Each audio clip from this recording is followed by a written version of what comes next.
오늘 우리에게 주시는 하나님의 말씀은 로마서 4장의 말씀입니다. 로마서 4장 17절에서 25절까지의 말씀을 보겠습니다. 로마서 4장 17절에서 25절까지의 말씀을 교독하시고 마지막 절은 함께 합독하시도록 하겠습니다. 제가 먼저 읽습니다. 기록된 바 내가 너를 많은 민족의 조상으로 세웠다 하심과 같으니 그가 믿은 바 하나님은 죽은 자를 살리시며 없는 것을 있는 것으로 부르시는 이시니라.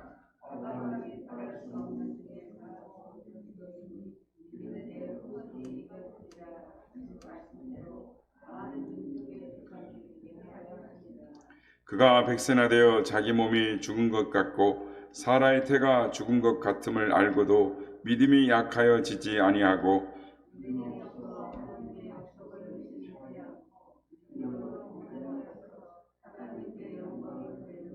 약속하신 그것을 또한 능히 이루실 줄을 확신하였으니 그에게 의로 여겨졌다 기록된 것은 아브라함만 위한 것이 아니요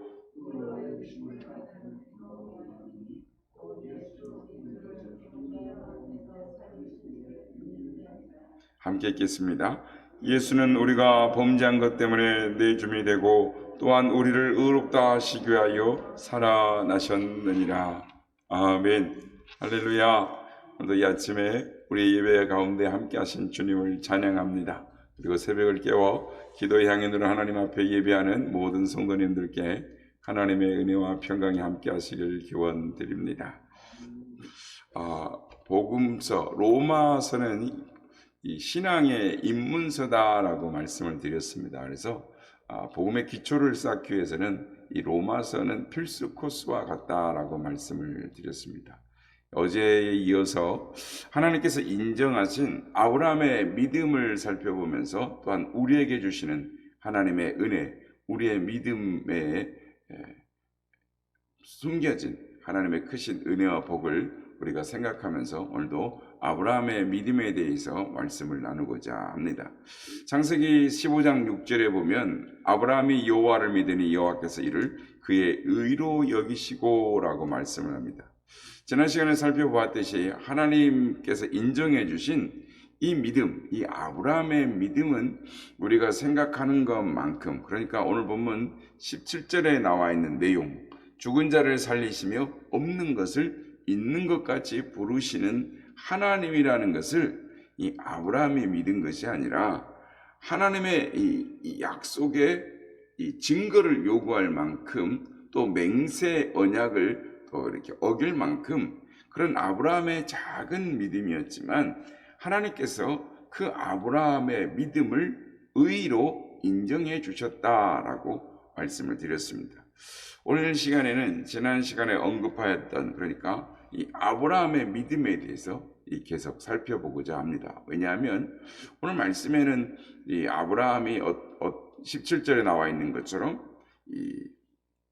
오늘 한번 보면 기록된 바 내가 너를 많은 민족의 조상으로 세웠다 하신과 같으니 그가 믿은 바 하나님은 죽은 자를 살리시며 없는 것을 있는 것 같이 부르시는 이신이라라고 이렇게 적어져 있습니다. 그래서 그러면 이걸 이렇게 기록된 것은 어떤 의미인가라고 생각할 수 있습니다. 그래서 지난 시간에 살펴본 대로 아브라함이 믿음의 증거를 요구할 정도의 믿음밖에 되지 않는데 오늘 본문을 보면 자세히 보면은 아브라함의 믿음이 성장한 것을 볼 수가 있습니다.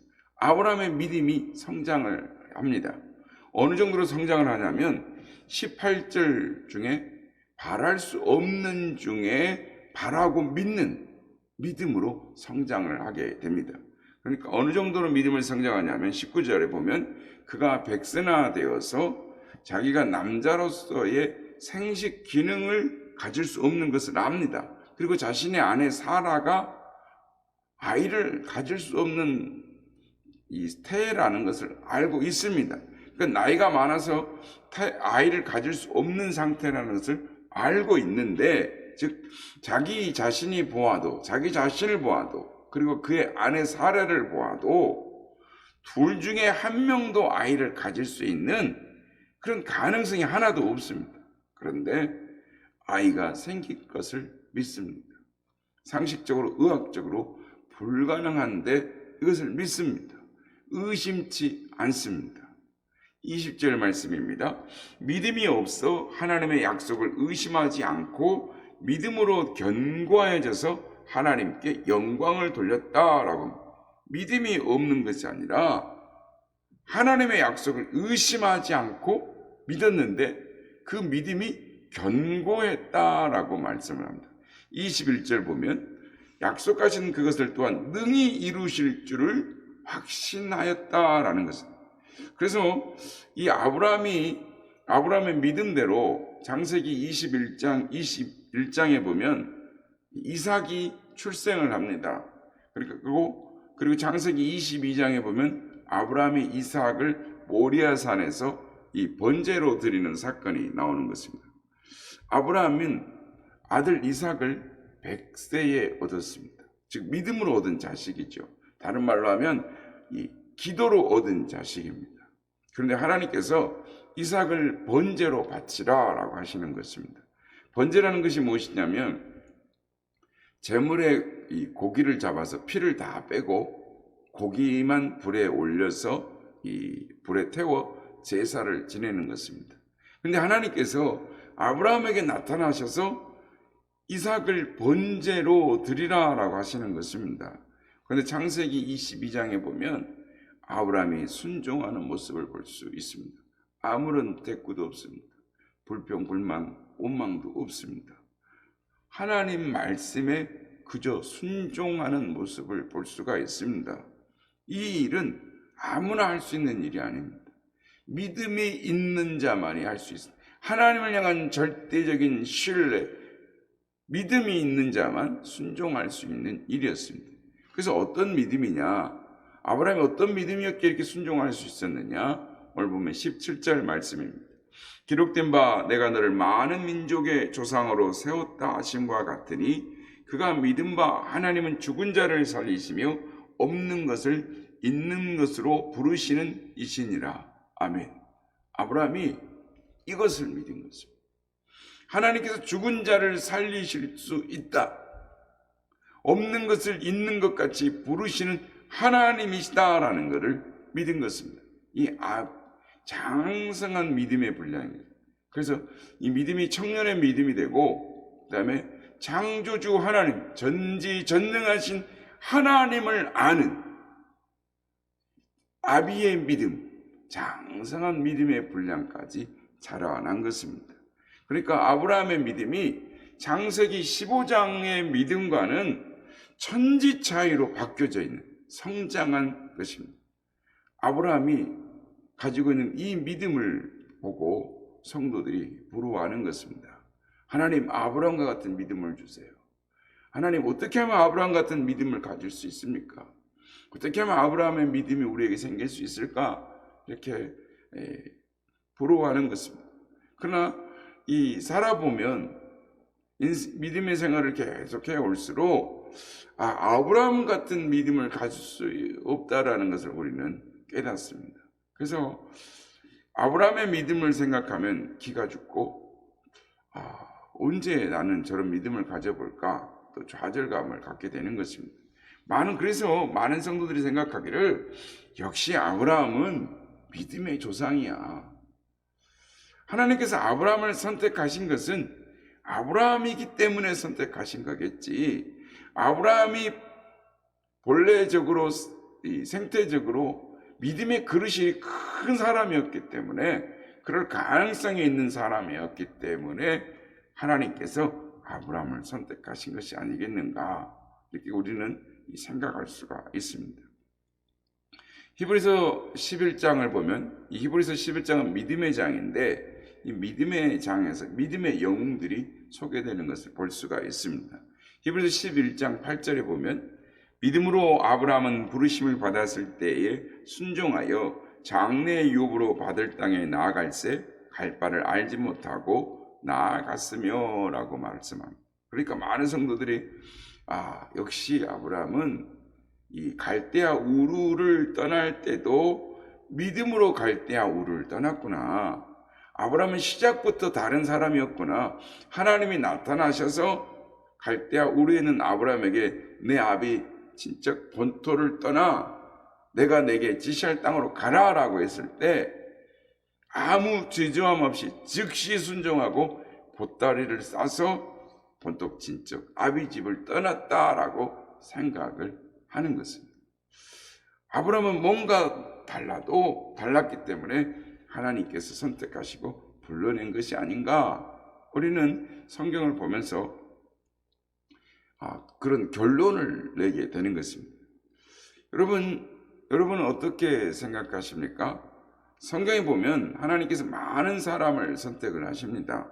모세를 선택하시기도 하고 엘리야를 선택하시기도 하고 또한 다윗을 선택하기도 하시고 또는 바울을 선택하기도 하시는 것입니다. 우리는 이 설교를 통해서 이 많은 이야기를 들어왔습니다. 모세는 40년 동안 바로의 궁에서 훈련을 받았기 때문에 엘리야는 하나님을 향한 열심이 특심했기 때문에 또 다윗은 하나님 마음에 합한 자였기 때문에 바울은 그 당대 모든 학문을 구비한 사람 로마의 시민권자로 하나님이 쓰시기에 준비된 자였기 때문에 선택을 받았다라는 말씀을 우리는 설교 시간에 많이 들어왔습니다.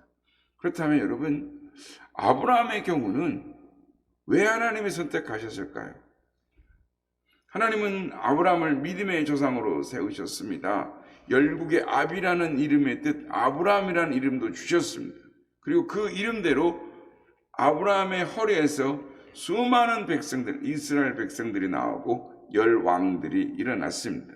바다의 모래와 같은 하늘의 별과 같은 하나님의 백성들이 아브라함의 자녀들이 다 탄생했다는 것. 그렇다면 아브라함은 무엇이 특별하기에 하나님께서 아브라함을 선택을 하셨을까요? 왜 선택했을까요? 아브라함이 특출났기 때문이었을까요? 오늘 성경에 보면 하나님께서 아브라함을 선택하신 이유를 말씀을 하고 계십니다. 그게 오늘 보면 22절에서 25절 말씀입니다. 22절부터 보겠습니다. 그러므로 그것이 그에게 의로 여겨졌느니라. 23절 그에게 의로 여겨졌다 기록된 것은 아브라함만 위한 것이 아니요 의로 여기심을 받을 우리도 위함이니 곧 예수 우리 주를 죽은 자 가운데서 살리신 이를 믿는 자니라. 예수는 우리가 범죄한 것 때문에 내줌이 되고 또한 우리를 의롭다 하시기 위하여 살아나셨느니라. 22절 보면 그러므로 그것이 그에게 의로 여겨졌느니라 라고 이 내용을 우리가 어제 살펴보았습니다. 하나님께서 아브라함의 믿음을 인정해 주신 것은 그를 열국의 아비로 세우려고 하시는 하나님의 의지와 하나님의 열심이었다라고 말씀을 드렸습니다. 하나님께서 아브라함의 믿음이 커서 그의 믿음을 인정해 주신 것이 아니라 아브라함을 구원하시기 위하여 그를 통하여 하나님께서 세우신 하나님이 계획하신 뜻을 이루시기 위하여 아브라함의 믿음을 인정해 주셨다라고 말씀을 드렸습니다. 오늘 보면 22절도 같은 말씀입니다. 아브라함을 선택하신 것은 아브라함의 믿음이 좋아서가 아니라 아브라함을 하나님의 사람으로 세우시기 위하여 아브라함을 선택하시고 그 다음요 아브라함의 믿음을 성장시키셨다라고 말씀을 하는 것입니다. 바랄 수 없는 중에 바랄 수 있는 믿음으로 성장시키시고 죽은 자를 살리시는 하나님으로 믿음을 성장시키시고 없는 것을 있는 것으로 만들어내시는 전지전능하신 창조주 하나님을 바라볼 수 있는 믿음으로 하나님께서 아브라함을 성장시켜 주셨다라는 것입니다. 즉 하나님께서 아브라함을 통하여 이루시고자 하시는 일들을 위하여 선택하셨고 그를 믿음을 성장시켜 주셨다라는 것입니다. 이제 뜻이 확실해 보이는 것입니다. 왜 하나님께서 아브라함을 선택하셨고 아브라함의 믿음을 성장시켜 주셨는가? 23절, 24절 한번 보겠습니다. 그에게 의로 여겨졌다 기록된 것은 아브라함만 위한 것이 아니요 의로 여기심을 받을 우리도 위함이니 곧 예수 우리 주를 죽은 자 가운데서 살리신 이를 믿는 자니라. 그러니까 아브라함만 위한 것이 아니라 우리 주님 예수 그리스도를 죽은 자 가운데서 살리신 부활하신 십자가에서 죽으시고 3일 만에 부활하신 그의 부활 승천하시고 다시 오실 예수 그리스도 우리의 왕이신 하나님, 그 하나님을 믿는 믿음의 사람들을 위하여 아브라함을 불러내신 것처럼 우리도 똑같이 불러내셨다라는 것입니다. 아브라함이 하나님의 전적인 은혜로 구원을 받은 것처럼 우리도 하나님의 전적인 은혜로 구원받은 것을 예수 그리스도 안에서 하나님의 전적인 선택으로 우리가 구원받았음을 깨닫게 하시기 위하여 아브라함을 그림자로 선택하셨다라는 것입니다. 사랑하는 성도 여러분, 하나님은 여러분을 향한 놀라운 계획을 가지고 계시는 것입니다. 아브라함에게 주셨던 믿음과 같이 여러분에게 믿음을 주시길 원하시고 아브라함의 인생 가운데 간섭하셔서 복과 은혜를 충만하게 부어주셨던 것처럼 여러분의 인생 가운데도 은혜를 베푸시길 원하시고 복 주시기를 원하시고 믿음 주시기를 원하신다라는 것입니다. 라기는 이 아브라함의 인생을 살펴보면서 하나님께서 우리의 인생 가운데 주시고자 하는 은혜와 복이 무엇인지를 깨닫고 우리에게 주시고자 하는 하나님의 축복이 믿음이 무엇인지를 깨닫고 하나님 앞에 하나님 저에게도 믿음을 주시옵소서. 하나님 저에게도 하나님 은혜를 주시옵소서. 저에게도 복을 주시옵소서. 이 아침에 간구하시는 우리 모두가 되시길 바랍니다. 하나님의 뜻을 묵상하며 하나님의 은혜를 구함으로 말미암아 하나님의 놀라우신 충만하신 은혜를 경험하며 하나님의 복의 주인공들이 다 되시는 우리 선한 이웃의 지체들이 다 되시길 예수님의 이름으로 축복합니다.